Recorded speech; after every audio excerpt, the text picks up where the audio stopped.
satukan di Al-Quran imam kami, Al-Quran pedoman kami, Al-Quran tunjuk kami, Al-Quran satukan kami, aksi bela Islam, aksi bela Islam, aksi bela Islam, Allah Allahu Akbar, aksi bela Islam, aksi bela Islam, Allah Allahu Akbar, Allahu Akbar, Allahu Akbar, Allahu Akbar, Allah Allahu Akbar, Allahu Akbar, Allahu Akbar, Allahu Akbar, Allah Allahu Akbar. Al-Quran imam kami,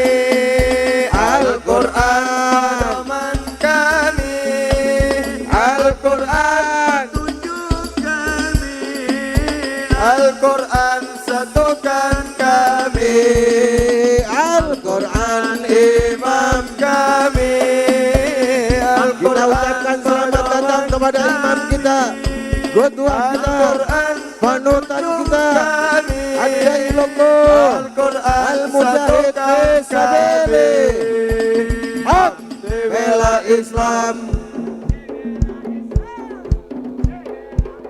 Allah Allahu Akbar, aksi bela Islam, aksi bela Islam, aksi bela Islam, Allah Allahu Akbar, Allahu Akbar, Allahu Akbar, Allahu Akbar, Allah Allahu Akbar, Allahu Akbar, Allahu Akbar, Allahu Akbar, Allah Allahu Akbar. Takbir. Hadirin hadirat rahimakumullah, kita ucapkan selamat datang kepada guru kita, qudwah kita, panutan kita, imam besar umat muslim Indonesia, Adailullah Ad-Doktor Al-Ustadz Al-Habib Muhammad Ridzik bin Husain bin Syihab, yang kita doakan beliau mudah-mudahan terus Allah Ta'ala panjangkan umurnya, sehat walafiat, Allah senantiasa selalu berikan kesabaran di dalam dakwahnya, selalu dimenangkan di dalam setiap perjuangannya, dan Allah anugerahkan keberkahan di dalam ilmunya agar senantiasa terus bisa membimbing kita semua, amin ya rabbal alamin. Hadirin hadirat, mari langsung saja kita mintakan daripada ilmu untayan ilmunya yang akan disampaikan oleh beliau Al-Habib Muhammad Ridzik bin Husain bin Syihab. Kepada beliau waktu dan tempat kami persilahkan. Shallu ala Muhammad. Takbir.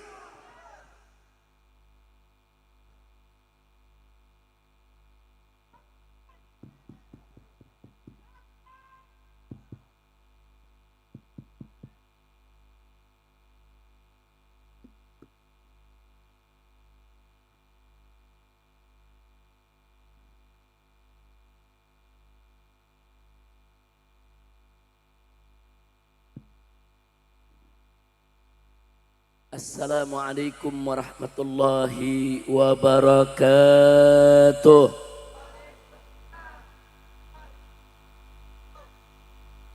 Bismillah walhamdulillah wala hawla wala quwwata illa billah.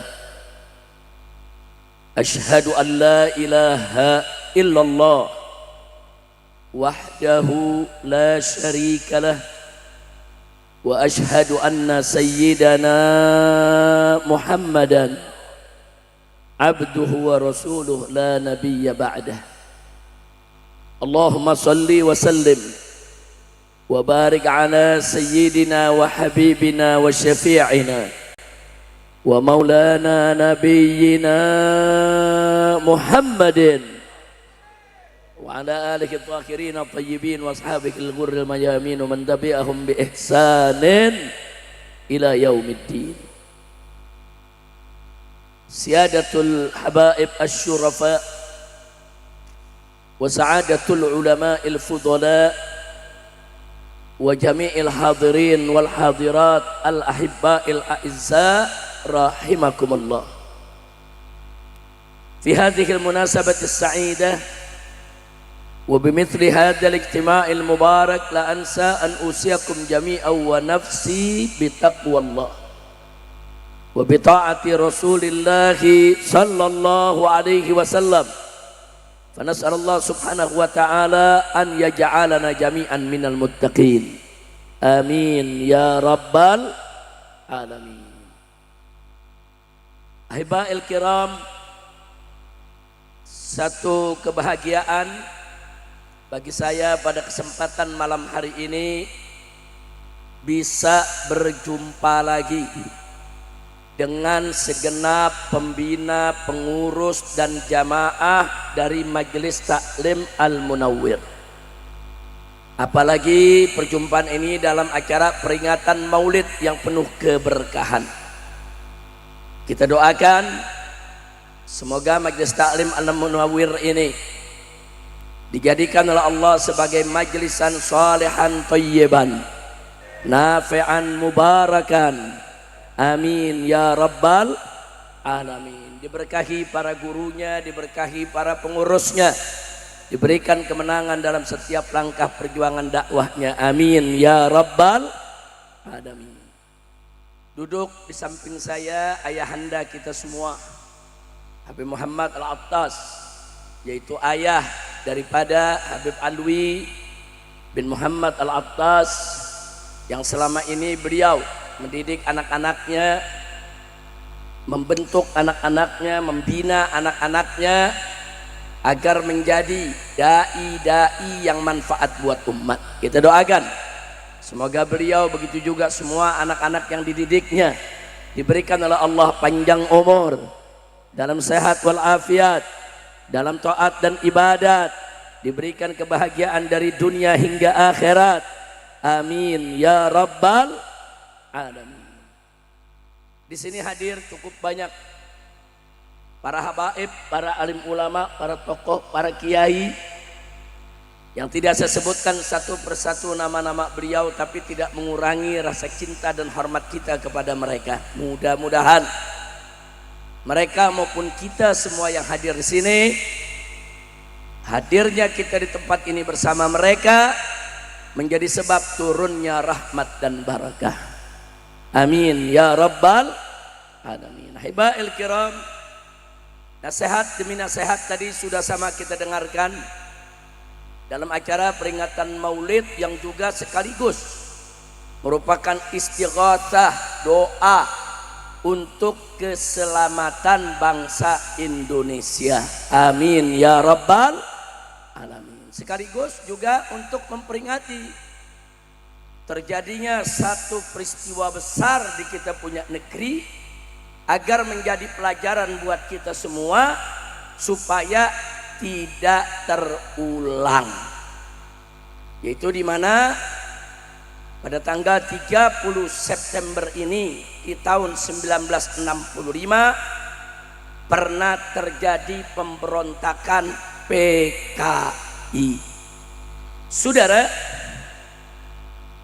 kita sama prihatin sejak reformasi tahun 1998 peristiwa pemberontakan PKI di tahun 1926, 48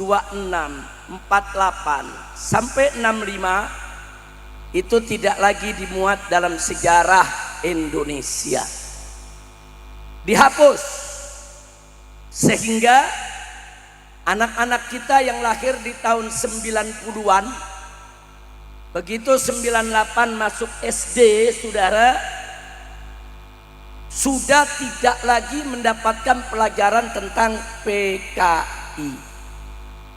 Makanya anak-anak yang lahir tahun 90-an ditanya tentang PKI banyak yang nggak tahu, memang nggak diajarkan lagi di sekolah. Padahal dulu saat saya dan kawan-kawan yang sebaya dengan saya duduk di SD, kita sudah dikasih tahu apa itu pemberontakan PKI. Nah, begitu juga di SMP diajarkan lagi, di SMA diajarkan lagi, agar kita waspada. Nah, tapi tahun 98 ini, saudara, reformasi ini betul-betul menjadi pintu gerbang kebangkitan komunis di Indonesia. Sehingga banyak anak-anak muda kita yang tidak tahu tentang PKI, justru akhirnya menganggap PKI itu gerakan yang bagus, termasuk gerakan revolusioner, termasuk gerakan yang ikut memerdekakan Indonesia, padahal semuanya bohong. Insya Allah nanti sedikit kita ulas. Saya tidak akan ulas semuanya.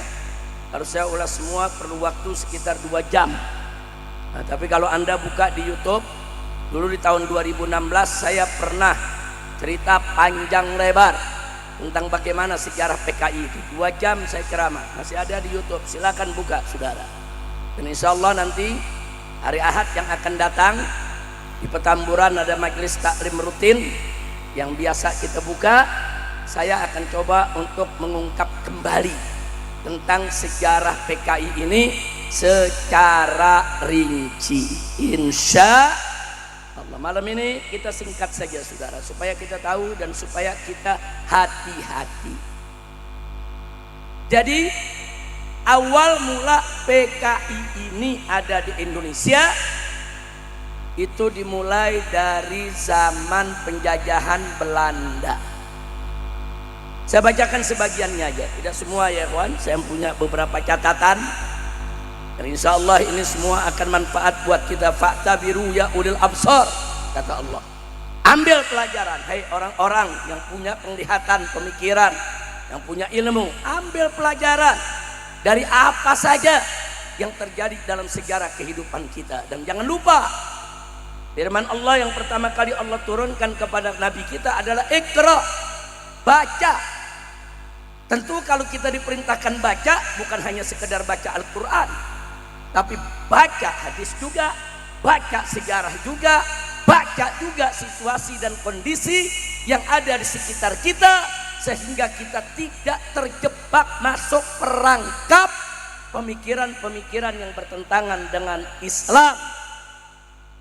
Nah, karena itu Iqra, baca Al-Quran, baca hadis, baca buku, baca kitab, dan baca sejarah, baca situasi dan kondisi di sekitar kita. Insya Allah dengan kita sering membaca, mengamati, kita akan banyak mendapatkan ilmu dan pengetahuan, sehingga kita lebih mudah untuk melakukan iktibar, dan kita lebih mudah untuk memagari diri agar kita tidak terjebak dengan pemikiran-pemikiran yang menyesatkan. Insya Allah. Nah, ahibail kiram,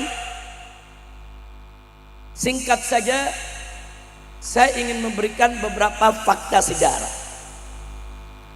Di tahun 1914 seorang tokoh komunis Belanda namanya Henk Snevely, dia kumpulkan 85 tokoh Belanda dari partai komunis yang ada di Belanda.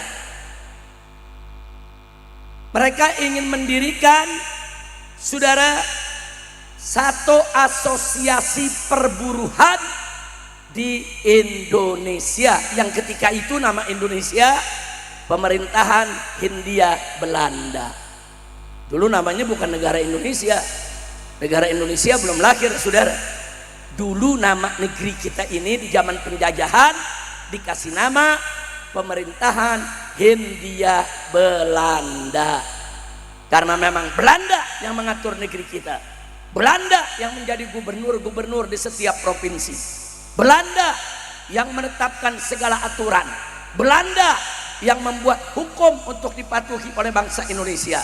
Kita ada di bawah jajahan Belanda.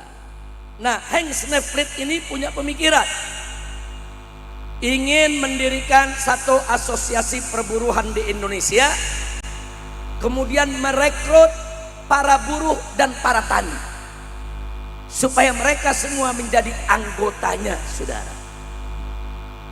Dibentuklah yang disebut ISDV, saudara, yaitu Industri Sosial Demokratisi Vereniging. Ini dibentuk oleh Henk Snevely dan 85 tokoh komunis Belanda. Nah, begitu dibentuk, banyak kalangan buruh petani Indonesia ikut jadi anggota. Kenapa mereka tertarik jadi anggota? Karena ini organisasi yang dibuat oleh Belanda. Kalau nanti masuk ada perlindungan, nanti ada privilege, nanti ada kemudahan, nanti ada bantuan-bantuan, saudara. Nah, karena ini dibentuk oleh tokoh-tokoh Belanda, maka banyak buruh dan petani ikut menjadi anggota. Saat itu mereka belum pakai kata komunis, mereka masih pakai kata sosialis. Nah, orang-orang Islam banyak yang ikut karena mereka pikir ini sosialis, ini bukan komunis. Saudara ikut untuk saudara mendapatkan kemudahan-kemudahan di dalam berurusan dengan pihak Belanda. Singkat cerita, 3 tahun kemudian, tahun 1917, karena ISDV ini menonjolkan keberpihakannya kepada rakyat, hanya bicara masalah sosial, akhirnya Sarekat Islam, saudara, digandeng oleh ISDV untuk bekerja sama membentuk blok anti kapitalis. Jadi saat itu saudara, kita tahu sosialis itu musuh besar kapitalis. Jadi Sarekat Islam dibujuk oleh ISDV, ayo dong kita bikin blok bareng-bareng. Kami anti kapitalis, Anda Sarekat Islam juga anti kapitalis. Kenapa kita nggak kerjasama? Nah, Sarekat Islam bekerja samalah dengan ISDV. Ingat, ISDV belum pakai kata komunis, saudara. Jadi bulu komunisnya belum kelihatan. Yang kelihatannya gerakan demokrasi sosialis. Makanya dari sekarang saya ingatkan, hati-hati dalam perpolitikan ini, saudara. Banyak serigala berbulu domba. Hati-hati. Kadang-kadang kalau kita bicara politik di Indonesia, ada yang pakai politik belah semangka. Luarnya hijau, Islam, dibelah dalamnya merah, PKI, saudara. Hati-hati. Mereka menyamar sebagai Islam, mereka menyamar sebagai saudara kita, tapi sebetulnya di dalamnya warna PKI, dan itu masih berlangsung sampai hari ini, saudara. Kita lanjutkan. Nah, karena ISDV 1917 berhasil menggandeng Sarekat Islam, maka ada 3 tokoh Sarekat Islam, saudara, direkrut oleh ISDV.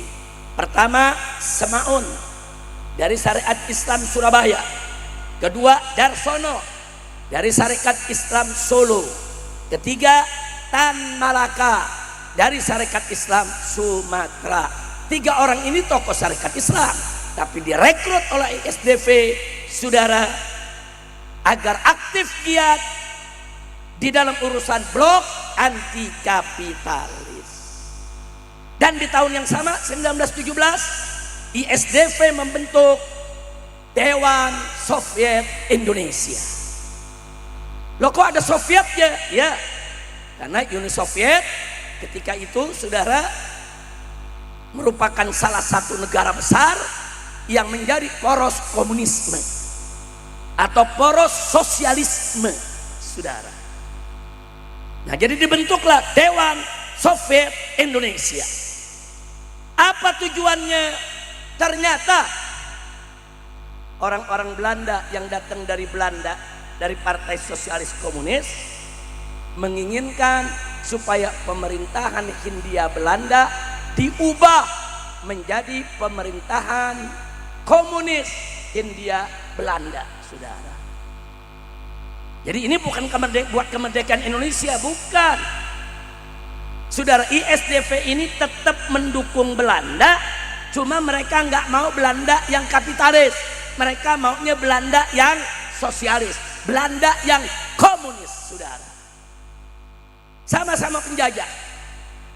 Singkat cerita, saudara, apa yang terjadi selanjutnya, saudara?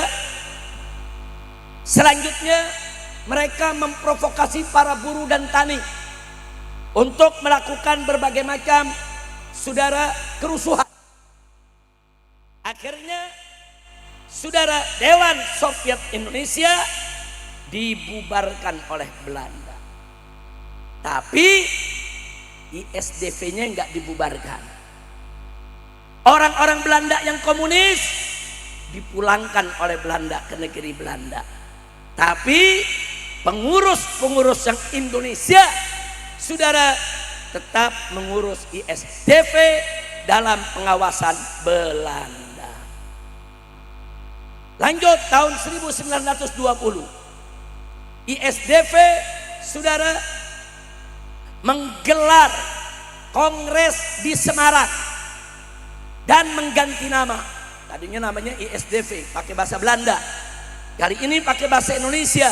Namanya menjadi PKH, Perserikatan Komunis di Hindia. Maksudnya Hindia Belanda.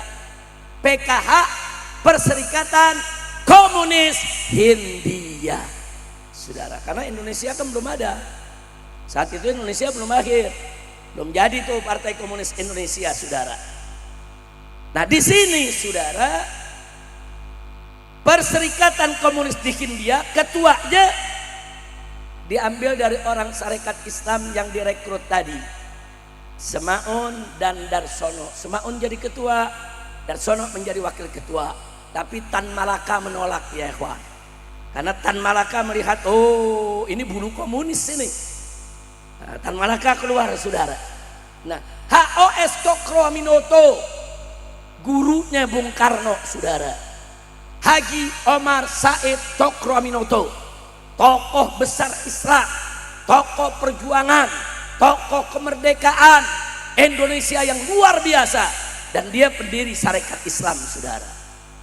Begitu melihat ISDV menunjukkan warna komunis dengan menjadi Perserikatan Komunis Hindia, saudara, maka Sarekat Islam pecah kongsi, keluar, nggak mau lagi kerjasama dengan PKH, saudara. Alhamdulillah.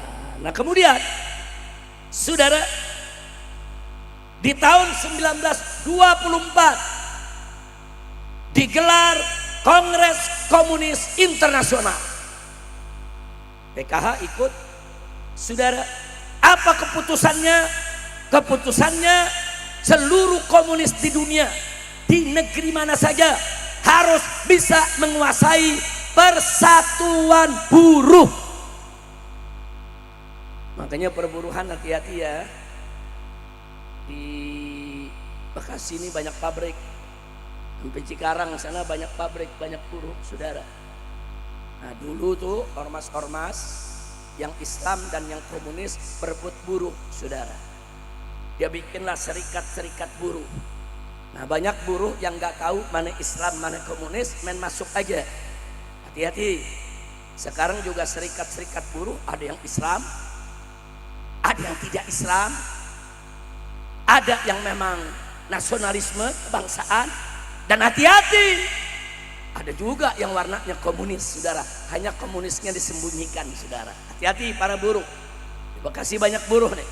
Dari dulu cara kerja mereka begitu. Selalu kalangan buruh yang mereka ambil. Selalu kalangan tani yang mereka rekrut, saudara. Nah, kalau ada yang nanya, Habib, kenapa sih yang namanya PKI ini komunis kok laku jadi kalangan buruh dengan di kalangan petani? Sebab bujukannya maut. Apa dia bilang? Kalau komunis menang, saudara, itu sekolah gratis, rumah sakit gratis, saudara. Nggak ada itu orang kaya makin kaya. Buruh, saudara, itu akan sejahtera, petani akan sejahtera. Nggak ada itu oligarki lagi yang memimpin, saudara. Bujukan maut. Siapa yang nggak mau, saudara? Bahkan mereka berani katakan listrik nanti gratis, air gratis, semua kebutuhan masyarakat gratis. Orang miskin dibujuk dengan serba gratis, siapa yang nggak tertarik, saudara? Makanya dari dulu PKI laku di kalangan masyarakat bawah karena bujukan mautnya, semua serba gratis kalau komunis menang, itu janjinya. Nah, jadi jangan kaget, yang direkrut memang kebanyakan masyarakat yang bawah. Kalau yang atas jarang yang kena komunis, saudara. masyarakat menengah ke bawah. Nah itu yang direkrut oleh komunis. Dari dulu sampai hari ini mainnya tetap sama, saudara. Lanjut.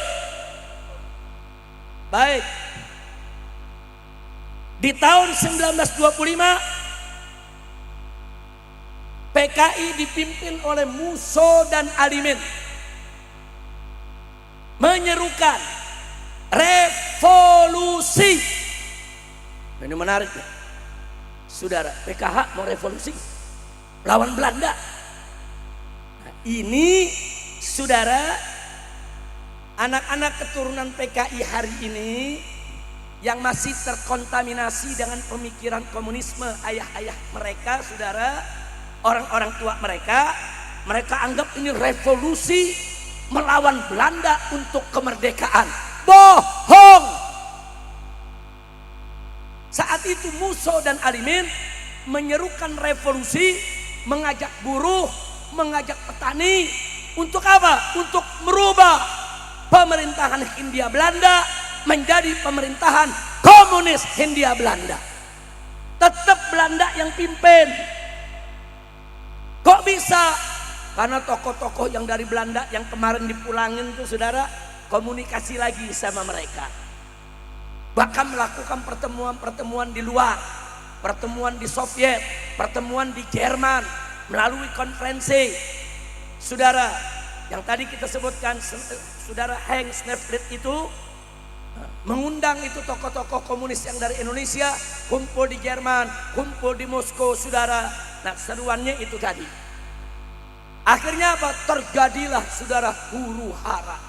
Buruh-buruh bakar pabrik, petani bakar perkebunan, saudara, di mana-mana bakar-bakaran, saudara. Bukan revolusi untuk Indonesia merdeka, bukan, saudara. Ada sejarahnya. Dan akhirnya apa yang terjadi? Terjadilah, saudara, huru hara di tahun 1926. Ini yang PKI sering bilang, kami lebih dulu dari orang-orang Islam berjuang. Kami lebih dulu lawan PKI. Kami lebih dulu merebut kemerdekaan. Bohong. Begitu mereka melakukan, saudara, huru hara, akhirnya mereka, saudara, diserang, dikepung oleh pasukan Belanda. Ribuan petani dan buruh ditangkap, ratusan yang digantung di jalan-jalan, dihukum mati, mayatnya digantung di jalan-jalan, saudara, sama Belanda. Nah, sementara pemimpinnya Musso tadi nggak dibunuh sama Belanda, dibuang ke Moskow, saudara.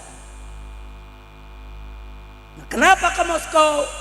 Karena mereka komunisnya berkiblat ke Uni Soviet. Nah, kemudian itu tahun 27, saudara, dibubarkan oleh Belanda itu PKH, saudara. Bubar, udah nggak ada lagi, nggak boleh ada. Nah, jadi perlu diketahui, di tahun 1924 sebelum mereka ribut, saudara, mereka bikin konferensi kongres partai PKH. Dan akhirnya PKH, Perserikatan Komunis Hindia, dirubah menjadi PKI. Jadi Partai Komunis Indonesia. Jadi Partai Komunis Indonesia itu baru muncul tahun 1924. 1925, saudara, menyerukan revolusi. 1926 mereka bikin kerusuhan sosial. Tahun 1927 mereka semua ditangkap dan pimpinannya dibuang ke Moskow dan PKI dibubarkan. Nah, musuhnya enak, dibuang ke Moskow. Di Moskow dapat rumah, dapat mobil, dapat makan, dapat gaji tiap bulan. Ribuan buruh ditangkap, ribuan petani ditangkap oleh Belanda, disiksa, dan ratusan dihukum mati. Bahkan banyak mayatnya digantung di jalan-jalan oleh Belanda, saudara. Nah, sekali lagi, itu bukan revolusi untuk kemerdekaan. Itu kerusuhan sosial untuk kepentingan politik Partai Komunis yang ada di Belanda, yang kerjasama dengan Partai Komunis di Indonesia. Kira-kira jelas tidak? Jelas tidak? Alhamdulillah. Baik saudara. Nah, kalau sudah jelas, saudara, 10 tahun kemudian musuh diam-diam kembali ke Indonesia dari Moskow. Sampai di Indonesia, dia bentuk lagi PKI tapi gerakan bawah tanah. Gerakan yang nggak muncul ke permukaan. Dia nggak umumkan itu PKI-nya, saudara. Begitu pulang, dia susun, dia temui lagi itu dulu orang-orang dia, dibentuklah lagi PKI sebagai gerakan bawah tanah. Nah itu berlangsung, saudara, dari tahun 1936 sampai 1945. Nah, 1945 tokoh-tokoh Islam dan tokoh-tokoh nasionalis sibuk ingin memerdekakan Indonesia. Digelarlah sidang-sidang BPUPKI. Di situ ada NU, ada Muhammadiyah, ada Sarekat Islam, dan masih banyak lagi ormas-ormas Islam lainnya yang ikut, saudara. Dan di situ ada tokoh-tokoh kebangsaan, ada Bung Karno, ada Bung Hatta, ada Bung Yamin, saudara. Semua duduk merumuskan tentang kemerdekaan Indonesia. Catat, PKI nggak ikut, saudara. PKI nggak ikut. Nggak ada satu ekor pun PKI ikut rapat kemerdekaan Indonesia. Tidak ada. Nah, jadi jangan anak-anak keturunan PKI sekarang dia mau robah-robah sejarah, saudara. PKI nggak ikut. NU ikut. Di situ ada Kiai Haji Wahid Hasyim memimpin, saudara, rombongan dari NU. Sarekat Islam ikut. Di situ ada Kiai Haji Agus Salim memimpin delegasinya, saudara. Muhammadiyah ikut. Di situ ada Ki Bagus. Di situ juga ada yaitu Kiai Haji Abdul Qahir Mudzakkar, saudara, ada. Lengkap. PKI tidak ada. Sampai akhirnya kita memproklamasikan kemerdekaan kita di tanggal 17 Agustus 1945. Alhamdulillah. Berarti Indonesia merdeka tidak? Merdeka tidak? Merdeka, saudara. Merdeka dari Belanda dan merdeka dari Jepang. Catat, PKI tidak ada andil. Tidak ada satupun tokoh PKI ikut di dalam pembentukan negara Indonesia. Nah, ketika Bung Karno secara aklamasi diangkat jadi presiden, Bung Hatta jadi wakil presiden, aklamasi aja. Pemilu belum ada kok saat itu, saudara. Belum ada pemilu. Tapi semua sepakat PKI tidak punya kursi, ya Pak. Nah, lalu apa yang dilakukan PKI? Karena ada gerakan bawah tanahnya, saudara. Ini yang saya mau bacakan, saudara. Dari tanggal 1 sampai 20 Oktober 1945, setelah kita merdeka, dari bulan Agustus, September, Oktober, saudara, ini pemerintah lagi kalang kabut. Bung Karno, Bung Hatta sedang menyatukan semua golongan. Ayo kita bersatu, karena Belanda ngancem mau balik lagi. Belanda ngancem mau nyerang kita lagi. Belanda akan datang ke Indonesia untuk kembali menjajah. Lagi disatuin sama Bung Karno semua, saudara, supaya rapatkan barisan, satukan kekuatan, siap-siap melawan kalau Belanda kembali, saudara.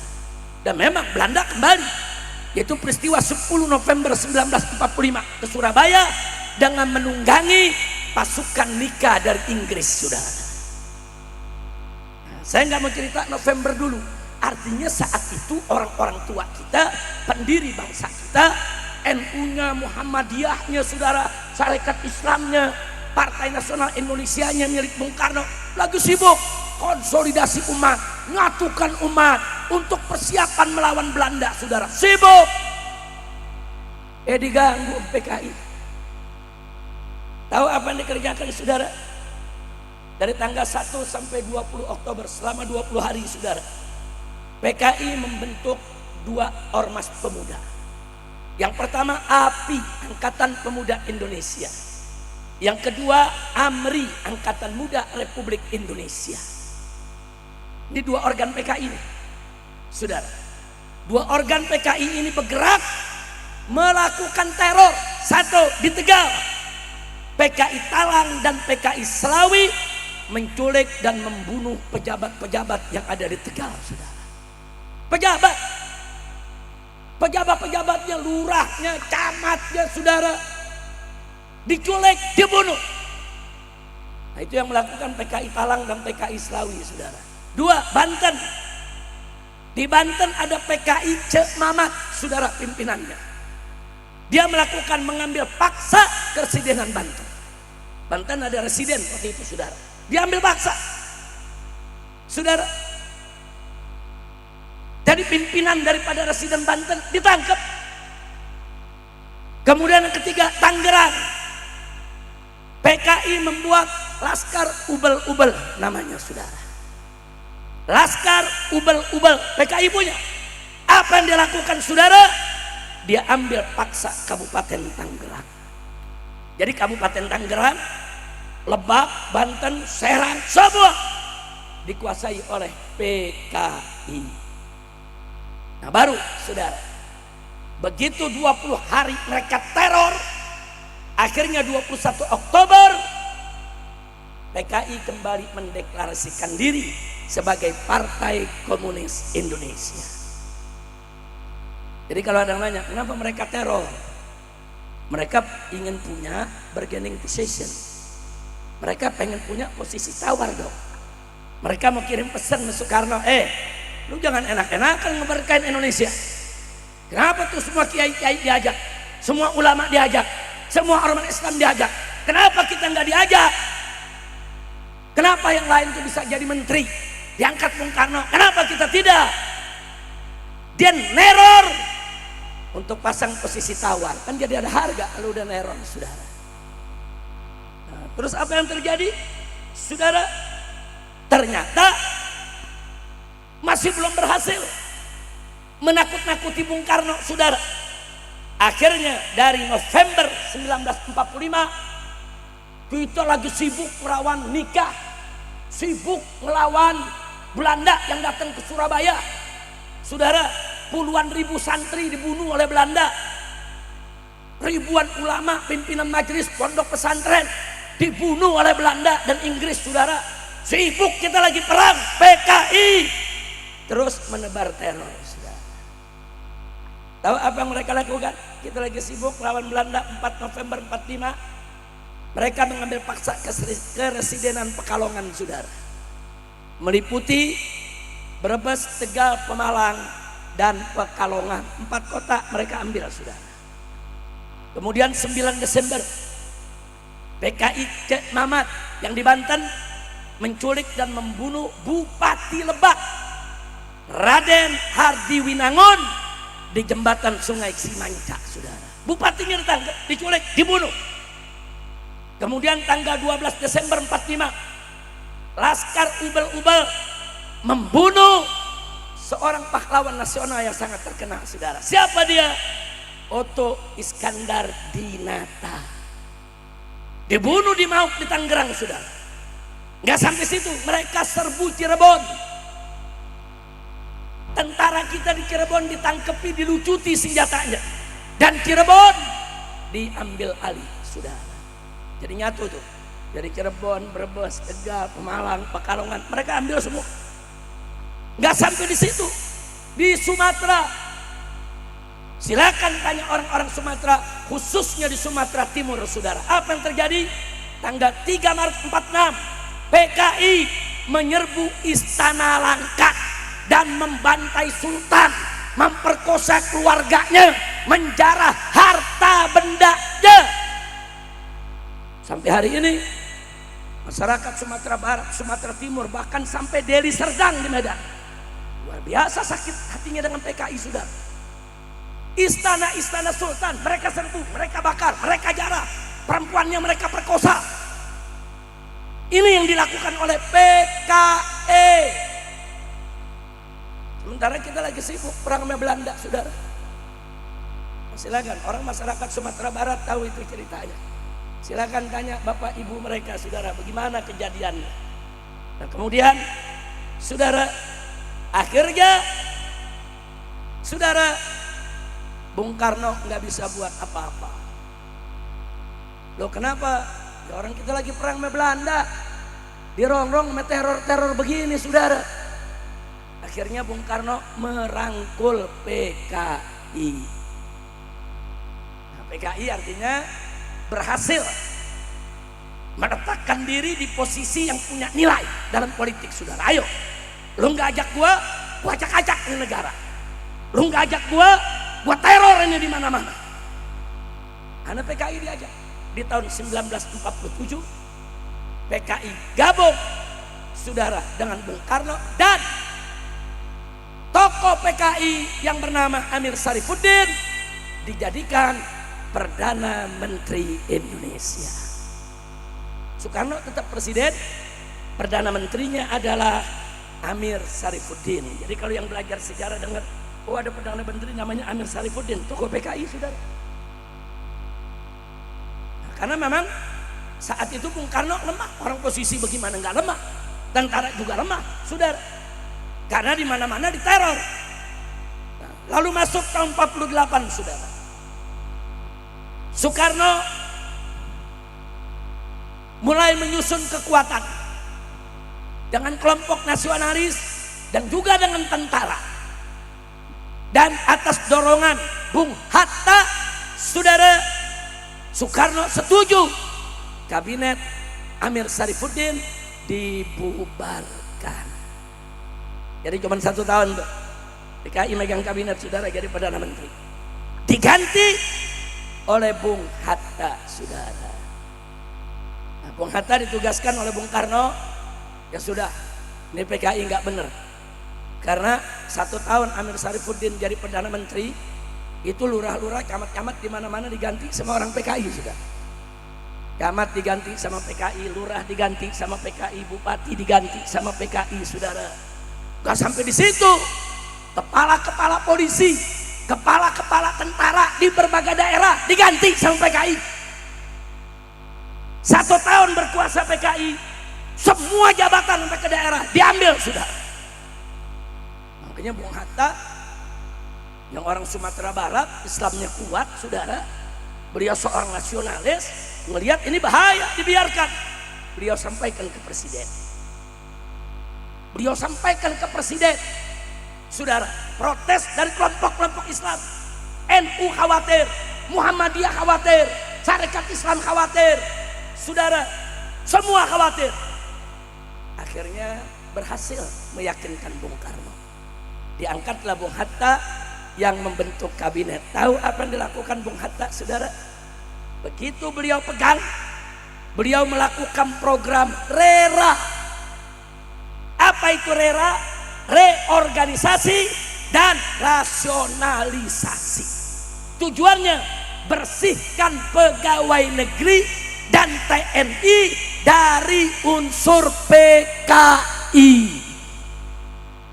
Jadi saat itu banyak pegawai negeri dari PKI, banyak pimpinan tentara dari PKI.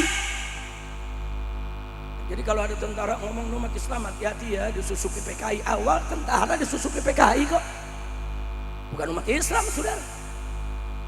Nah, akhirnya Bung Hatta, saudara, dia bersihkan. Mana komandan tentara yang PKI, dia berhentiin, diganti dengan komandan tentara yang bukan PKI, saudara. Apakah yang Islami atau yang nasionalis, saudara. Pokoknya PKI dibersihin oleh Bung Hatta, semua dibersihin. Oh, PKI marah, saudara, luar biasa marah kepada Bung Hatta. Semua, mau lurah, mau camat, mau kepala desa, saudara, dibersihkan habis-habisan. Pegawai negeri yang PKI disingkirkan, dimasukkan yang nasionalis, dimasukkan yang cinta NKRI, dimasukkan yang Islami, saudara. Alhamdulillah. Lalu apa Anda pikir PKI putus asa? Oh enggak, saudara. Saudara, begitu mereka lihat Bung Hatta melakukan pembersihan, mereka membentuk Front Demokrasi Rakyat. Hati-hati ya, PKI suka pakai kata-kata demokrasi rakyat. demokrasi ini, demokrasi sosialis, demokrasi itu. Hati-hati saudara. Ya ada demokrasi yang tulen, memang demokrasi nasionalis kebangsaan, tapi ada juga demokrasi yang sosialis komunis. Dibentuklah FDR, Front Demokrasi Rakyat, yang jadi ketuanya Amir Syarifuddin, mantan Perdana Menteri tadi. Dia oposisi, dia lawan Bung Hatta, saudara. Nah kemudian mereka nggak mampu menghentikan langkah Bung Hatta. Akhirnya Musso pulang dari Moskow, saudara.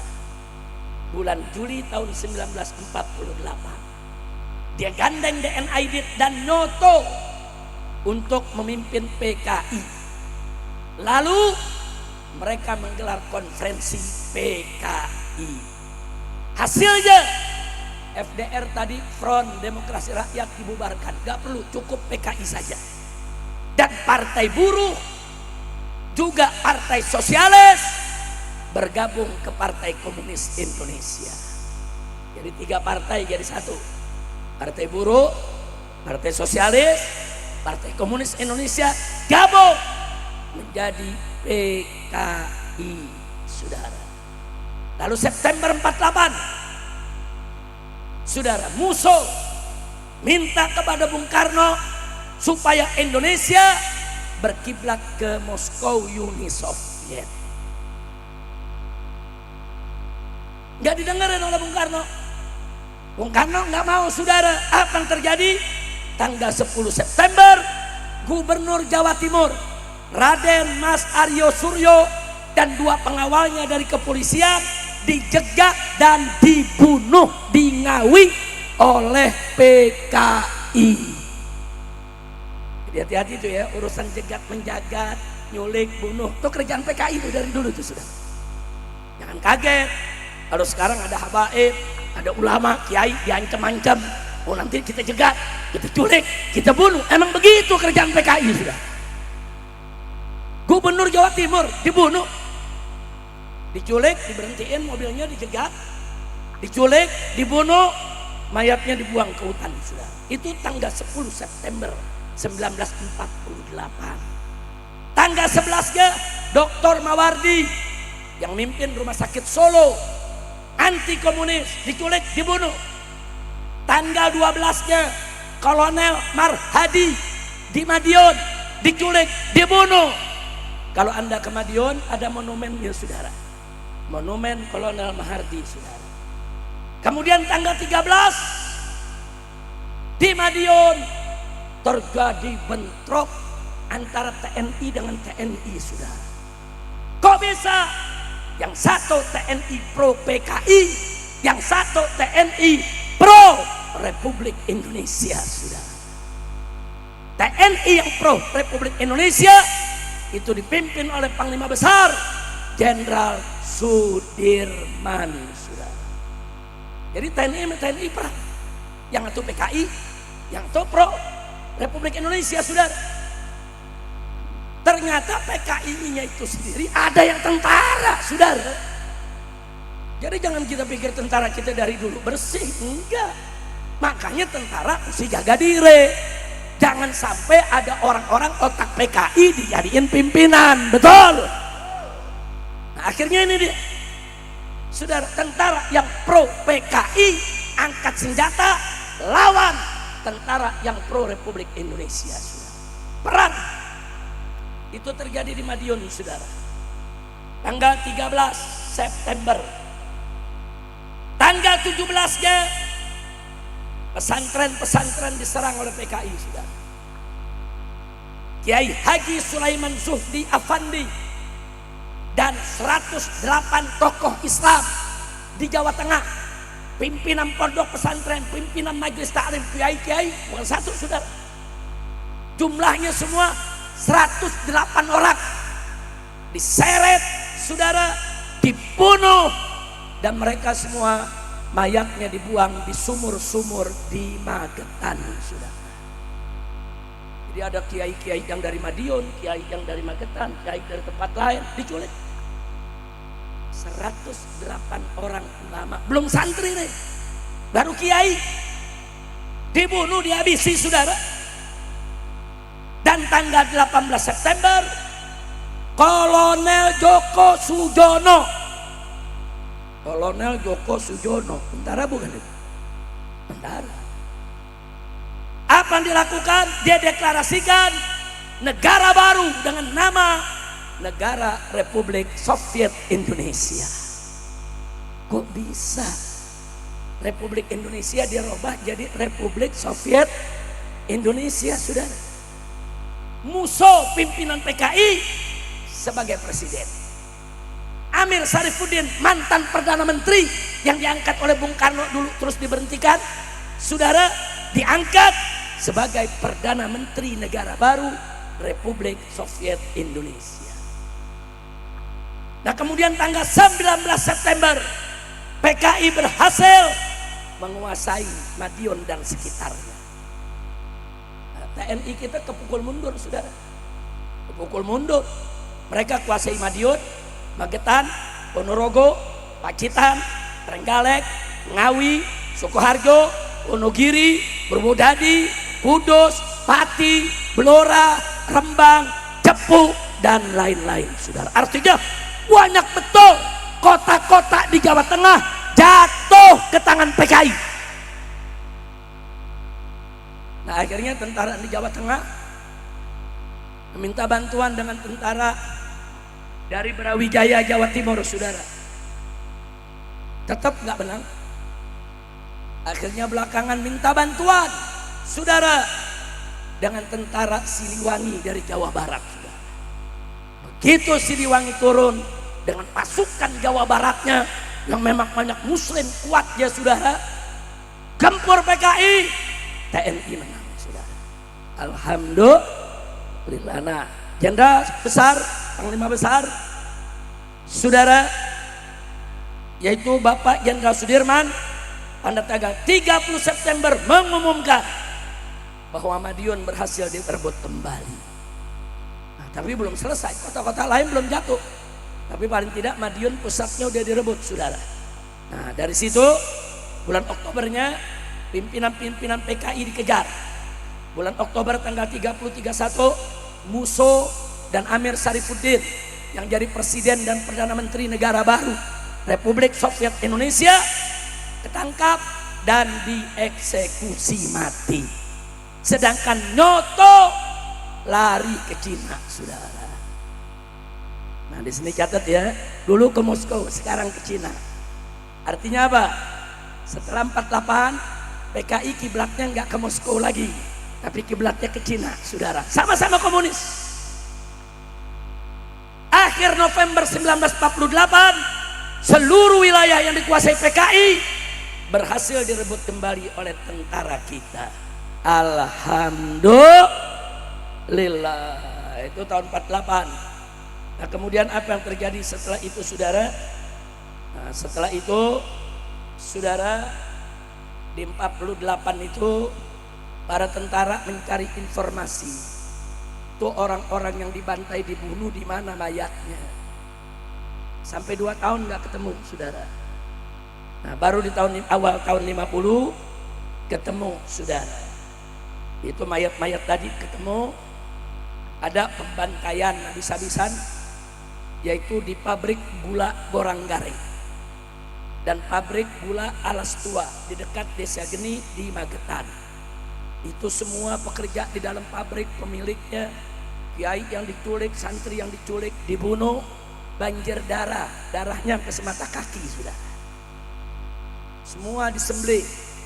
Itu namanya tragedi pabrik gula Boranggaring. Nah, tapi banyak mayat belum ketemu, khususnya mayat yang 108 ulama tadi, saudara. Nah, akhirnya ditemukan, saudara, ada 7 sumur, disebut sumur neraka, saudara. Semuanya di Magetan. 2 sumur ada di Kecamatan Bendo, 2 sumur ada di Kecamatan Kawedana, 3 sumur ada di Kecamatan Ngadirejo, Konongomulyo, dan Bandarjo. Ternyata di dalam 7 sumur itulah ulama-ulama kita, kiai-kiai kita, santri-santri pondok, semua dimasukkan ke sumur tersebut, sudah. Nah, tahun 50 karena ada PKI yang ditangkap, diinterogasi oleh tentara. Akhirnya ada PKI yang ngaku, saudara, dan terbongkar itu mana sumur-sumur neraka tadi, saudara. Sampai di sini saya mau berhenti dulu. Saya tanya nih semua, PKI kejam tidak? Saya mau tanya semua, PKI kejam tidak? Jahat tidak? Biadab tidak?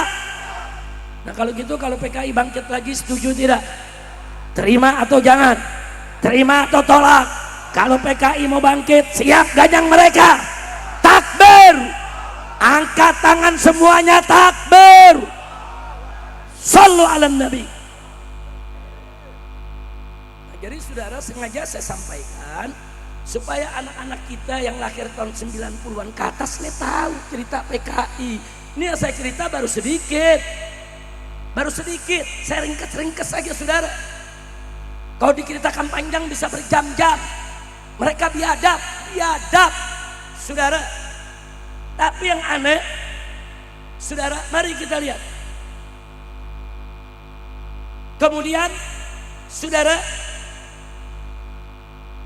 tadi yang lari ke Cina, si Nyoto, saudara, ternyata melobi pemerintah Cina supaya mendapat dukungan PKI bisa bangkit lagi.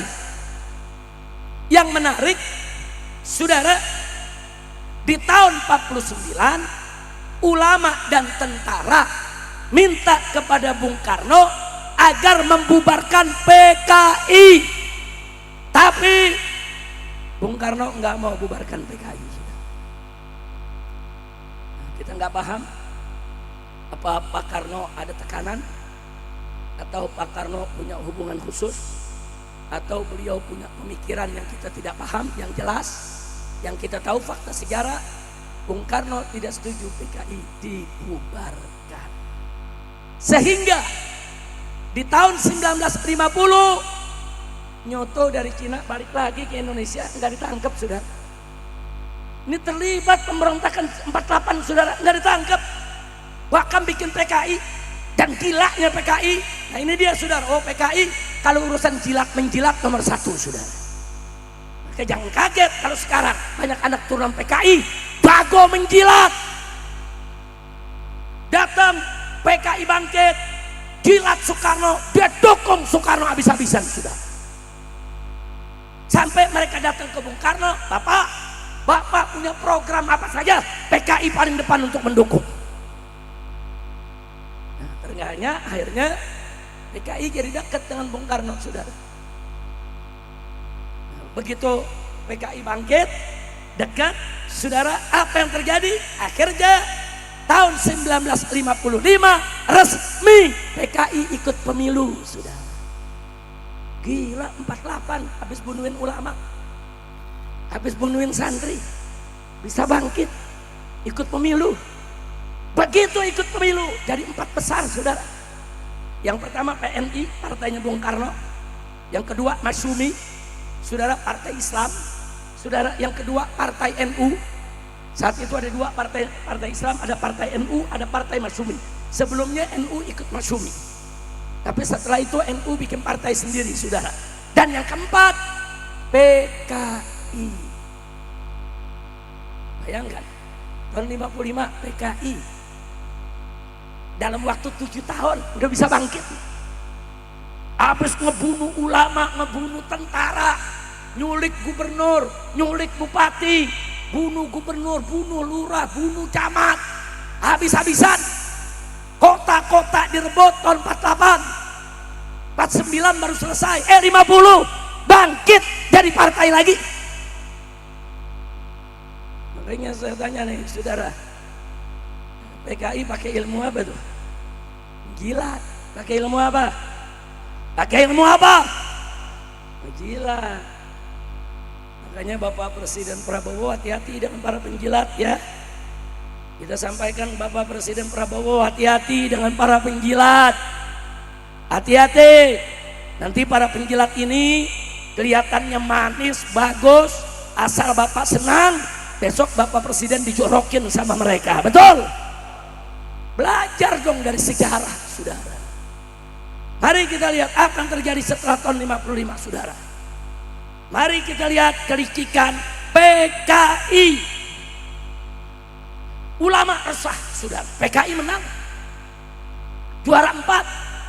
Akhirnya ulama Indonesia menggelar kongres tanggal 8 sampai 11 September tahun 1957. Digelar di kota Palembang. Semua ulama yang hadir dari Jawa, dari Sumatera sepakat minta presiden keluarkan dekret bubarkan PKI. Lagi-lagi Bung Karno nggak mau. Bung Karno tidak mau. Bahkan Bung Karno merasa PKI itu sudah jadi partai banyak kursi dukung presiden. Saudara, Bung Karno merasa PKI sudah sadar, sudah insaf, sudah bertaubat. Saudara, nah, siapa yang moles Bung Karno sedemikian rupa? Wallahu a'lam. Saya hanya menceritakan fakta. Saya tidak mau menilai Bung Karno. Silakan Anda nilai sendiri, saudara. Jadi jangan bilang nanti ulama kemana? Kok ulama nggak memperingatkan? Ulama gelar kongres 3 hari 3 malam di Palembang. Hasilnya minta kepada presiden keluarkan dekret bubarkan PKI. Enggak, presiden nggak mau bubarkan PKI.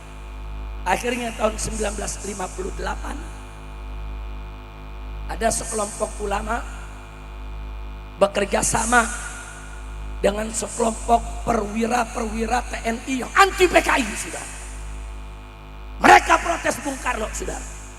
Ini tahun 58. Karena tidak didengarkan, terjadilah pemberontakan PRRI di Sumatera, saudara. Jadi PRRI itu berontak, sebetulnya bukan pemberontakan, mereka protes ke Bung Karno. Kamu kok jadi dekat sama PKI? Ini dulu kan anggota kami dibunuh, ulama-ulama kan dibunuh, kok kamu bisa dekat? Protes. Terjadi pemberontakan, saudara. PRRI, Pemerintahan Revolusioner Republik Indonesia, di Sumatera. Sudah, akhirnya Bung Karno mengirim tentara dari Jakarta perang Bekobar, karena PRRI bisa ditaklukkan, saudara. Akhirnya gara-gara itu apa yang terjadi, saudara? Gara-gara terjadi tadi PRRI, saudara, yang terjadi adalah tahun berikutnya, saudara, tahun 1959, saudara, TNI menolak kongres PKI. PKI gelar kongres di Jakarta, ditolak oleh TNI. Tapi lagi-lagi diizinkan oleh presiden. Jadi memang PKI berhasil menjilat kepada presiden sehingga dilindungi, saudara. Akhirnya tahun 1960 Soekarno meluncurkan politik Nasakom. Apa itu Nasakom? Nasional Agama Komunis. Jadi Bung Karno bilang sudahlah, nasionalis, komunis, dan yang agama ini umat Islam jangan ribut. Kita kan baru merdeka, ayo kita bangun negara bareng-bareng. Niat Bung Karno bagus, saudara, niatnya bagus. Cuman ulama banyak menolak. Kenapa? Karena lihat perilaku PKI. Ulama nggak percaya sama PKI, saudara. Bung Karno udah percaya. Akhirnya partai Bung Karno mendukung Nasakom, partai NU mendukung Nasakom, PKI mendukung Nasakom, partai Masyumi menolak Nasakom. Partai Masyumi ini isinya ulama-ulama, saudara. Kalau partai NU menerima, karena partai NU masih husnuzon. Ya mungkin PKI udah sadar, udah insaf. Nah, apalagi Bapak Presiden yang bicara, ya sudahlah kita rangkul dulu. Masih husnuzon, saudara. Tapi ulama-ulama dari Masyumi nggak terima. Karena itu tadi, baru tahun 48 mereka bunuh kiai, bunuh jenderal, bunuh gubernur, bunuh lurah, bunuh camat, bakar pesantren. Kok bisa dirangkul? Akhirnya apa yang terjadi, saudara? Begitu awal tahun 60 Soekarno meluncurkan Nasakom, karena Masyumi tidak terima, tanggal 17 Agustus saat perayaan kemerdekaan RI di tahun 1960, Masyumi dibubarkan. Menang PKI. Masyumi ini partai Islam besar, saudara. Partai pemenang pemilu dibubarin. Ketika itu Masyumi lebih besar dari NU, saudara. Dibubarin. PKI senang Masyumi dibubarkan. Enggak sampai situ, saudara. Mari kita lihat. Begitu Masyumi dibubarkan, saudara, tahun 62-nya tokoh-tokoh PKI masuk menjadi menteri-menteri dalam kabinet Bung Karno, termasuk Nyoto, DN Aidit jadi menteri, saudara, menteri penasehat presiden. Masyumi sudah tidak ada. April tahun 62 PKI gelar kongres lagi, saudara. Tahun 63 ini menarik. PKI ini, komunis ini kerjanya internasional, saudara. Jadi Cina melihat komunis di Indonesia berhasil jadi menteri, duduk di kabinet, jadi partai, orang kepercayaan presiden. Tapi komunis di Malaysia lemah. Komunis di Malaysia lemah, saudara. Akhirnya apa yang dilakukan oleh PKI, saudara? Memprovokasi Bung Karno supaya ganyang Malaysia. Diadu domba Indonesia sama Malaysia. Dibilang Malaysia ngerebut perbatasan lah. Dikatakan Asabah itu milik Indonesia, bukan milik Malaysia. Diprovokasi, dibakar-bakar, saudara. Dan Soekarno akhirnya ikut saran PKI, ganyang Malaysia. Indonesia dengan Malaysia tahun 63 perang saudara. Nah, biar tahu itu, saudara. Nggak sampai situ, PKI masuk lagi. Bapak Presiden, kami PKI siap bela Anda. Kami barisan terdepan, kami ganyang itu Malaysia. Tapi kami minta bentuk angkatan kelima. Karena anggota kami ini banyaknya petani, banyaknya buruh, tenaga kasar. Tolong mereka dipersenjatai. Persenjatai mereka, kami ganyang itu Malaysia. TNI menolak, ulama menolak. Soekarno setuju. Akhirnya tahun 63 itu dibentuk angkatan kelima. Buru-buru anggota PKI, petani-petani anggota PKI dilatih perang dan diberikan senjata, saudara. Patungnya masih ada sampai sekarang di Jakarta, di Mampang, di Menteng Perapatan, saudara. Kalau Anda ke Jakarta, Menteng Perapatan nggak jauh dari Gambir, saudara. Nggak jauh tuh, mau ke Kuitang. Itu di tengah-tengah tuh ada patung petani bawa bedil. Itu PKI yang buat. Uni Soviet yang hadiahkan, saudara. PKI lagi jaya. Jadi ada patung sebagai bukti, saudara. Bukan kita fitnah, ini fakta sejarah, saudara. Nah, baik, mari kita lihat, saudara. Begitu petani dipersenjatai, buruh dipersenjatai, itu yang disebut angkatan kelima. Artinya apa? Semua anggota PKI bersenjata. Nah, Gerakan Pemuda Islam Indonesia protes, saudara. GPII, Gerakan Pemuda Islam Indonesia, tanggal 10 Juli, saudara, karena mereka protes kebijakan Soekarno bikin angkatan kelima buat membesarkan PKI. GPII dibubarkan. Pokoknya nggak setuju Nasakom, anti PKI, bubar. Nah, kemudian apa, saudara? Ulama-ulama yang dulu berjuang di Masyumi, saudara, juga menolak Nasakom. Akhirnya para ulama semua ditangkap sama Bung Karno dan dijebloskan ke penjara tanpa pengadilan. Siapa yang ditangkap? Kiai Haji Buya Hamda, Kiai Haji Yunan Helmi Nasution, Kiai Haji Isa Ansori, Kiai Haji Mukhtar Ghazali, Kiai Haji EZ Muttaqin, Kiai Haji Soleh Iskandar, Kiai Haji Ghazali Sahlan, Kiai Haji Dalari Umar. Banyak ulama-ulama ditangkapi, saudara, jebloskan sebuah penjara tanpa pengadilan, tanpa sidang. Pokoknya jangan ganggu-ganggu Nasakom, titik. Nah, tahun 1964 ada sebuah partai pecahan dari PKI. Ada kelompok nggak setuju nih cara PKI begini, ngadu domba anak bangsa. Dia keluar dari PKI. Didirikan partai baru, namanya Partai Murba. Musyawarah Rakyat Banyak. Murba. Nah, di tahun 64 Partai Murba ini menginfokan, saudara, kepada presiden dan kepada masyarakat, awas, PKI mau kudeta. 64 udah dikasih tahu. Yang ngasih tahu ini mantan orang dalam, saudara.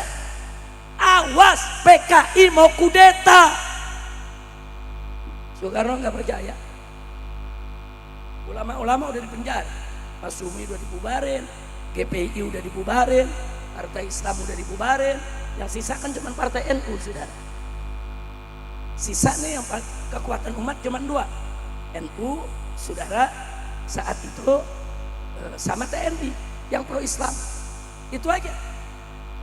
Tapi mereka nggak berkutik karena presiden terdorong ke sana, saudara. Baik, kita lihat lagi, saudara. Bulan Juli tahun 65 PKI mendatangkan 2000 kader dari buruh dan tani ke lapangan terbang Halim Perdana Kusuma. Mereka semua diberikan latihan menembak, mereka semua diberikan senjata, diberikan granat dengan dalih bela negara. Dalihnya bela negara. Bulan Juli, saudara, tahun 65. Nah, akhirnya tanggal 30 September pagi, ormas-ormas underbow PKI yang di bawah nih kayak Gerwani dan lain sebagainya demo besar di Jakarta, saudara. Besar-besaran, ribuan orang turun ke jalan, saudara. Malamnya 7 jenderal ditarget untuk diculik, saudara. 6 jenderal berhasil diculik, 1 jenderal yaitu Jenderal Abdul Haris Nasution gagal diculik. Akhirnya anaknya yang masih kecil, Ade Irma, saudara, yang ditembak oleh PKI karena gagal menangkap ayahnya, saudara. Jadi yang terbunuh malam itu, saudara, ada 6 jenderal, terus 1 letu tendean, saudara, belum jadi jenderal, dia penjaga jenderal. Nah, itu juga dibunuh dengan putri yang masih kecil dari Jenderal Abdul Haris Nasution. Nah, jenderal-jenderal tadi dibawa ke Halim, ada lubang buaya di sana, saudara. Mereka disiksa dan dibunuh. Jenazahnya dimasukkan di dalam lubang buaya. Itulah yang disebut G30S PKI. G gerakan, 30 tanggal, S September, PKI, saudara, Partai Komunis Indonesia. Belum selesai, besoknya 1 Oktober PKI mengumumkan negara dalam keadaan darurat, dibentuk, saudara, Dewan Revolusioner Indonesia. 1 Oktober PKI membentuk Dewan Revolusi. Mereka bilang apa? Ada 7 jenderal ingin mengkudeta presiden. PKI itu paling pinter ngebohong. Dia putar balik sejarah, saudara. PKI, saudara, salah satu sifatnya pendusta, pembohong. Sampai hari ini yang bela PKI paling demen ngebohong, saudara. Ngebohong terus, saudara. TVRI dikuasai, Radio Republik Indonesia dikuasai oleh PKI. PKI bicara di radio, bicara di TV, tanggal 1 Oktober, saudara. PKI mengatakan 7 jenderal mau kudeta, ingin membunuh presiden, dan PKI menyelamatkan presiden. Karena itu negara diambil alih oleh Dewan Revolusi yang dibentuk presiden dan disetujui oleh PKI. Saya tanya, keadaan negara gawat tidak? Gawat tidak? Sekarang jenderal-jenderal udah dibunuh.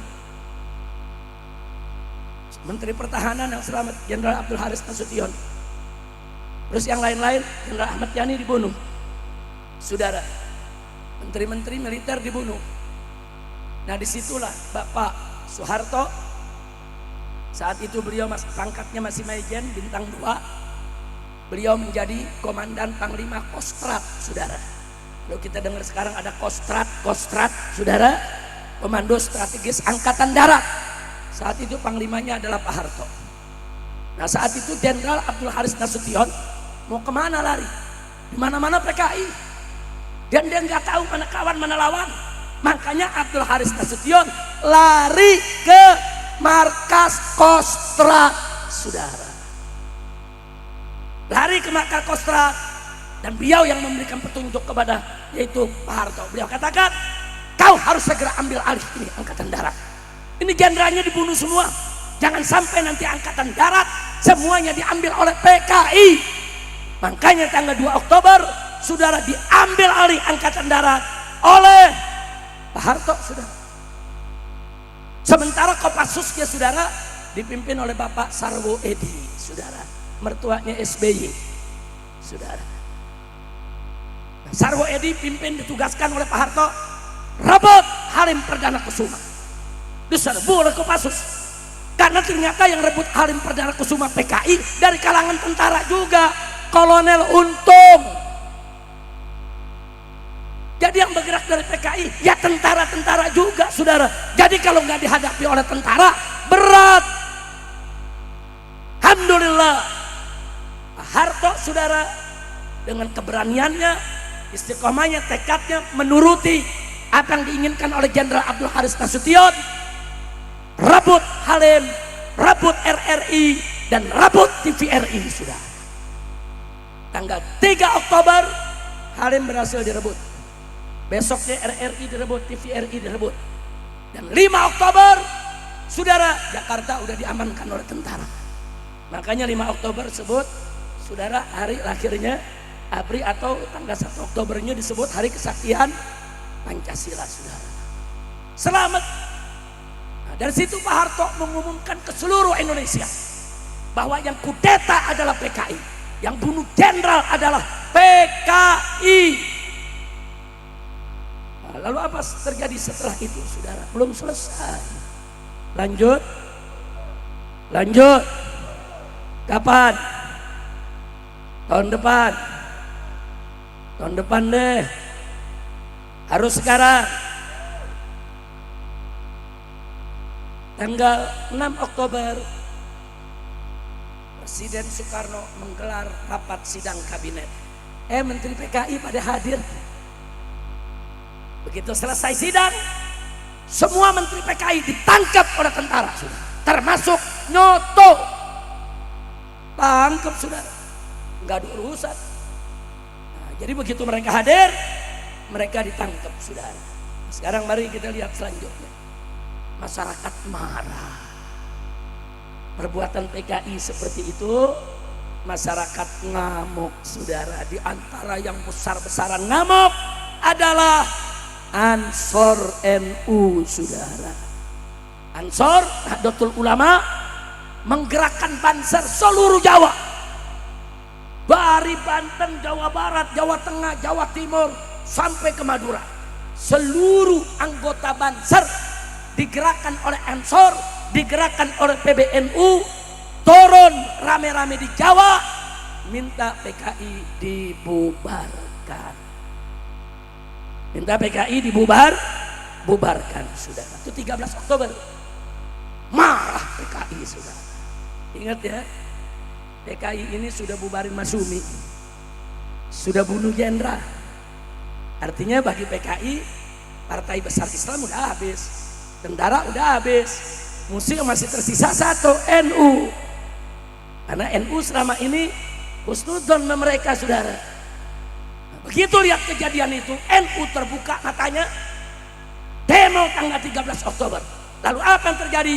18 Oktober, saudara, orang-orang NU diundang untuk menghadiri tabligh akbar di lapangan terbuka, saudara.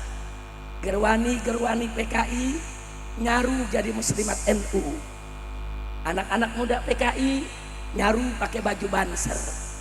Akhirnya mereka diracuni semua, saudara.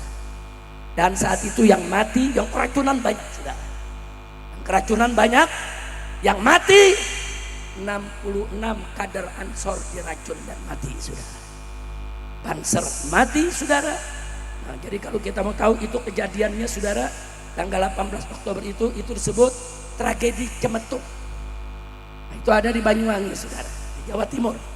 Setelah kejadian tersebut, saudara, besoknya 19 Oktober di mana-mana NU dengan PKI bentrok, saudara. Dan NU dibantu oleh ormas-ormas Islam. Ada Muhammadiyah, ada Sarekat Islam, saudara. Ada mantan-mantan Masumi, saudara. Di Jawa Barat mantan-mantan anggota-anggota DI, TII dan lain sebagainya, saudara. Perang antara umat Islam yang semula dimotori oleh Ansar NU, saudara, melawan PKI.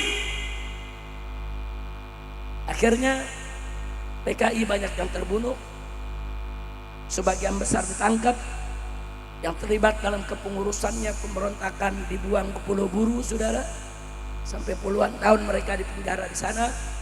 Dan akhirnya Soeharto pada tanggal 12 Maret, saudara, tahun 66, setelah beliau mendapat Super Semar, surat perintah 11 Maret, besoknya saudara, Pak Harto yang membubarkan PKI. Loh, kenapa Pak Harto? Lagi-lagi Soekarno tidak mau membubarkan PKI.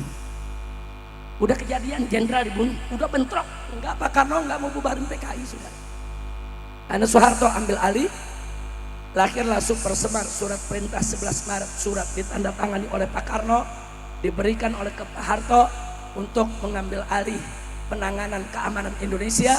Besoknya secara resmi Pak Harto membubarkan PKI dan menangkapi tokoh-tokohnya, saudara. Dan resminya pada akhirnya, saudara, bulan November Aidit ditangkap dan dihukum mati, saudara.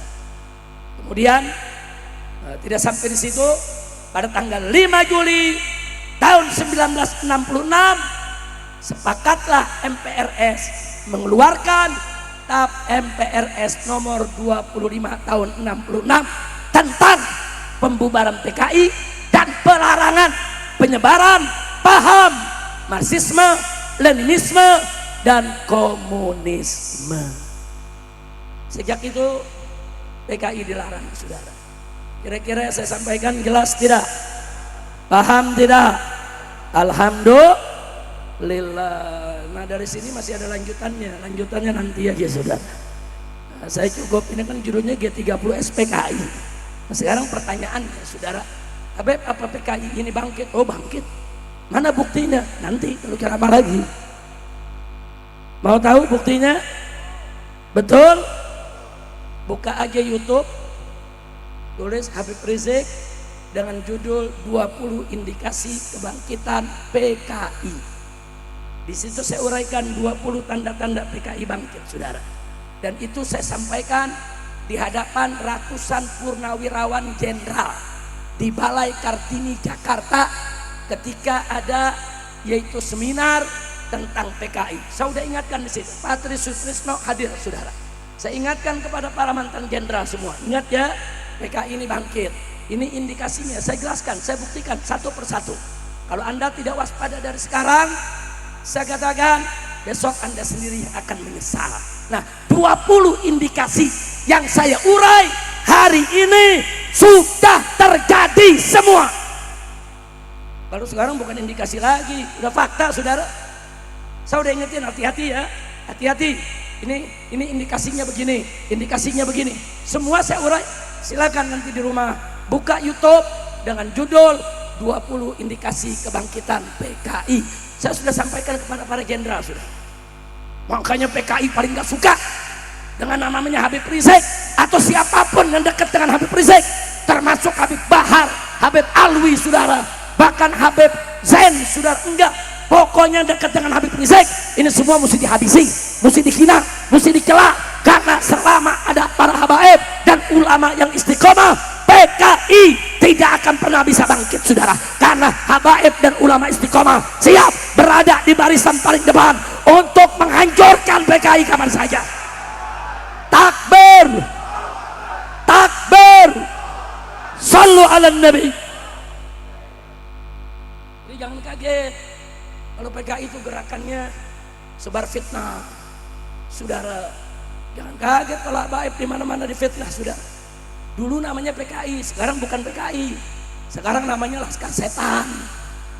Sekarang namanya Begal Nasab. Yang begitu-begitu saudara. Enggak pakai PKI saudara. Enggak ada mereka pakai PKI lagi saudara. Tapi gerakannya nyata. Mengadu domba ulama, mengadu domba kiai dengan kiai, mengadu domba habib dengan habib, mengadu domba habib dengan kiai. Saya mau tanya umat Islam, mau diadu domba tidak? Mau diadu domba tidak? Sekarang kalau anda semua lihat habaib, kiai, akur duduk di panggung ceramah bareng bersama, senang tidak? Senang tidak? Bersyukur tidak? Nah, sekarang saya mau tanya semua, siap bersatu? Siap berjuang? Siap bela kiai? Siap bela ulama? Siap bela habaib? Siap jaga pesantren? Siap jaga agama? Siap jaga negara? Angkat tangan semua aja, takbir, sallu ala nabi. Jadi saudara, saya tidak teruskan lagi lanjutannya, tapi sekali lagi silakan buka di YouTube, itu penting sekali. Saya sudah uraikan itu semua saudara. Jadi saya nggak mau lagi bangsa ini tertipu oleh gerakan komunisme. Ada yang nanya, Habib, kenapa keturunan PKI harus kita musuhi? Enggak, saya nggak ngajak musuhi keturunan PKI. Keturunan PKI saudara, ada yang baik, ada yang tidak baik. Keturunan PKI yang kemudian nyantren di pondok pesantren NU, di pondok pesantren Muhammadiyah, kemudian sadar dulu memang bapaknya salah, kemudian dia jadi ustadz ngajar umat, welcome. Keturunan PKI yang nasionalismenya tinggi, cinta NKRI, nggak mengusung kembali itu saudara pemikiran-pemikiran komunis. Banyak yang jadi wali kota, ada yang jadi camat, ada yang jadi gubernur. Enggak, kita enggak ganggu saudara, selama mereka tidak lagi menyebarkan pikiran-pikiran PKI. Betul kan Nabi udah bilang saudara, kullu mauludin yulhadu alal fitrah, setiap anak dilahirkan dalam keadaan suci. Oh, ini anak PKI kita musuhin? Nggak boleh. Kita bukan musuhin anak keturunan PKI, kita memusuhi siapa saja, baik itu anak keturunan PKI maupun bukan, yang mengusung kembali pemikiran-pemikiran PKI. Itu yang kita perangi saudara, pahamnya, perilakunya, dustanya, fitnahnya, khianatnya, itu yang mesti kita perangi. Betul? Takbir. Jadi sekarang jangan kaget, Habib ceramah dihadang, Habib ceramah diancam mau dibunuh. Ada gak yang begitu? Ada gak yang begitu? Udah gitu ada polisi ikut-ikutan lagi ngebelain mereka. Polisi datang ke panitia, oh ini ada satu komunitas kelompok yang gak setuju nih kalau Habib Rizik diundang, apalagi Habib Bahar. Polisi pakai setuju, polisi PKI kali ya. Ya PKI ke polisi, kan dulu PKI masuk di mana-mana. Ada masuk ke tentara, ada masuk ke polisi, betul? Polisi yang baik, tentara yang baik, yang setia kepada negara, setia kepada Pancasila, setia kepada NKRI, tidak mungkin membiarkan apalagi membesarkan kelompok-kelompok yang membawa paham-paham PKI. Betul? Takbir. Jadi kalau ada oknum tentara, oknum polisi coba-coba membesarkan gerakan kelompok-kelompok otak PKI, saudara, yang suka membubarkan pengajian, menyerang pesantren, saudara, mengancam kiai, saudara, berarti saya curiga bahwa neo PKI zaman sekarang sudah mulai masuk lagi ke TNI maupun ke Polri. Betul?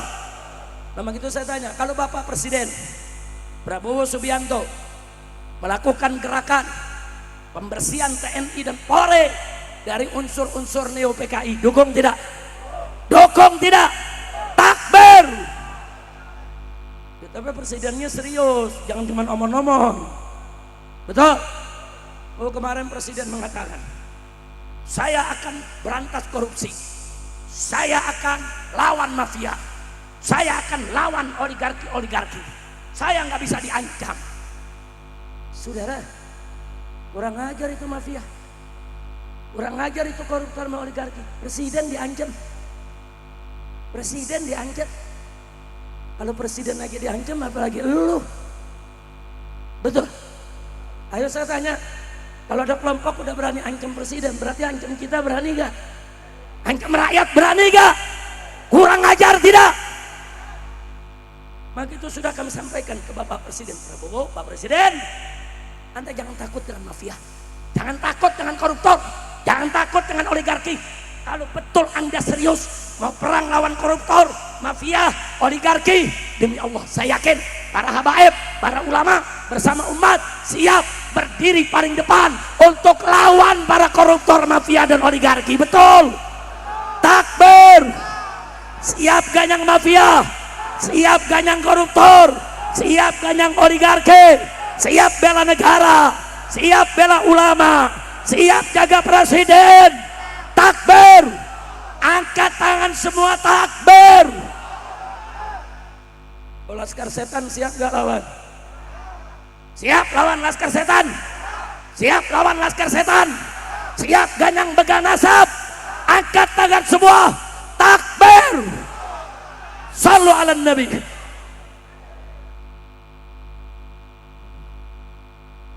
Kira-kira yang saya sampaikan paham gak? Saya pikir udah cukup. Ntar gigi 7-nya ada Habib Bahar. Habis ini gigi 7-nya ada siapa nih? Ada Habib Bahar, saudara. Nah, dari saya memang saya sudah bicara sama Habib Alwi karena ini merupakan tanggal 30 September. Jadi saya mau raih itu sejarah, saudara. Nah, sekarang saya tanya, begitu Anda lihat itu sejarah, ngeri tidak, saudara? Ngeri tidak? Bahaya tidak? Nah, sekarang kalau udah tahu begitu saya mau tanya, kalau gitu PKI baik apa kejam? Baik apa jahat? Biarkan atau lawan? Betul? Takbir. Saya udah minta dengan Bapak Presiden supaya soal PKI masukkan lagi di buku pelajaran supaya rakyat se-Indonesia tahu. Karena maaf Pak Bu ya, sesuatu yang dimasukkan lewat kurikulum itu dibaca oleh jutaan rakyat lewat sekolah. Kalau lewat kurikulum itu nyebarnya gampang. Tapi kalau cuma lewat ceramah begini, ya yang hadir aja yang paham. Atau yang dengar dari rumah yang paham. Kalau yang nggak ngaji, nggak hadir, nggak dengar, berapa juta saudara yang nggak tahu. Nah, saya lagi terus mendorong pemerintah, tolong sejarah soal PKI dari 1914 sampai 1965 bahkan sampai hari ini saudara. Neo PKI-nya uraikan supaya rakyat bisa waspada. Nah, kenapa saya lihat ini penting? Sebab begini Pak. Indonesia ini bukan negara kaya. Kalau Indonesia negara kaya, saya nggak khawatir. Saudara komunis nggak laku, nggak laku. Yang jadi masalah Indonesia ini banyak orang miskin. Orang miskin ini dijanji-janjiin sama neo PKI. Kalau sosialis menang, rakyat nggak ada yang miskin. Sekolah gratis, klinik gratis, listrik gratis, bensin gratis, gas gratis. Semuanya serba gratis, makanya orang miskin tertarik. Padahal dusta. Hati-hati soal kebohongan begitu. Tuh kemarin aja ada presiden 10 tahun ijazahnya nggak jelas. Soal ijazah aja nggak jelas, gua nggak ngerti. Anaknya ikut-ikutan nggak jelas, ya. Kacau tidak? Kacau tidak? Udah, jangan gue yang bahas tuh urusan Habib Bahar. Pokoknya Habib Bahar nih kalau udah ceramah ganyang PKI jangan gigi 7 lagi, gigi 9 gitu. Kira-kira sampai di sini apa yang saya sampaikan paham? Jelas?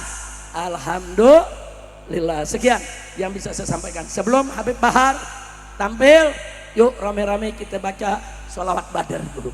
Silakan, tolong dibantu Habib ini Hamzan. Silakan Habib Husain dibantu. Kita baca rame-rame ya sholawat badar semuanya. Ada tim hadroh di sini? Mana tim hadrohnya? Siap-siap. Ayo semuanya siap-siap, bantu semua. Salatullah salamullah ala taha rasulillah.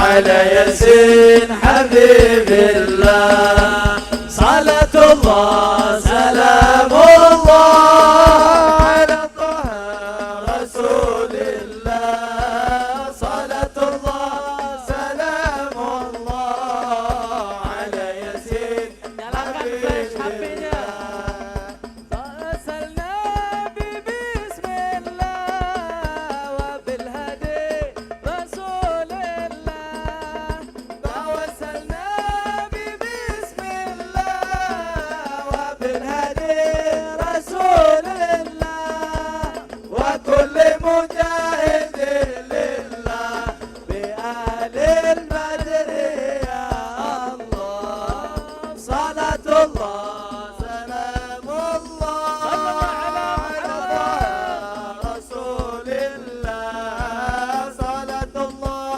سلام الله على ياسين حبيب الله إلهي سلم الأمة من الآفات والنقمة إلهي سلم الأمة آفات والنقمة ومن هم ومن غمة بأهل البدر يا الله صلاة الله سلام الله على طه رسول الله صلاة الله سلام الله على ياسين حبيب الله إلهي اكفر وأكرمنا بين المطالب منا إلهي اكفر وأكرمنا بين المطالب منا ودفع مساءة عنا بأهل البدر يا الله صلاة الله سلام الله على طه رسول الله صلاة الله سلام الله على ياسين حبيب الله وصلي على النبي البريء بلا عد ولا حصر وصلي على النبي البريء بلا عد ولا حصر وآل سادة الغر لأهل البدر يا الله صلاة الله سلام الله على طه رسول الله صلاة الله سلام الله على ياسين حبيب الله على ياسين حبيب الله على ياسين حبيب الله صلوا على النبي. Sekian dari saya, jangan bergerak, kita dengarkan ceramah dari Habib Bahar bin Smith. Insya Allah setelah itu kita tutup dengan talqin, zikir, doa biar kita semua diberkahi oleh Allah. Amin. Nah semoga tidak ada yang pulang dari tempat ini nanti kecuali dosanya diampuni oleh Allah, kesalahannya dimaafkan, utang piutangnya dilunaskan, penyakitnya disembuhkan, kesulitannya dimudahkan, kesempitannya dilapangkan, jodohnya dientengkan, rezekinya dimurahkan, rumah tangganya diharmoniskan, mendapatkan keturunan yang solehin dan solehat, bahagia dari dunia hingga akhirat. Amin ya rabbal alamin. Terima kasih atas segala perhatian. Mohon maaf atas segala kekurangan, kehilafan dan kesalahannya. Hadani Allah wa iyyakum ila siratil mustaqim. Wassalamualaikum warahmatullahi wabarakatuh.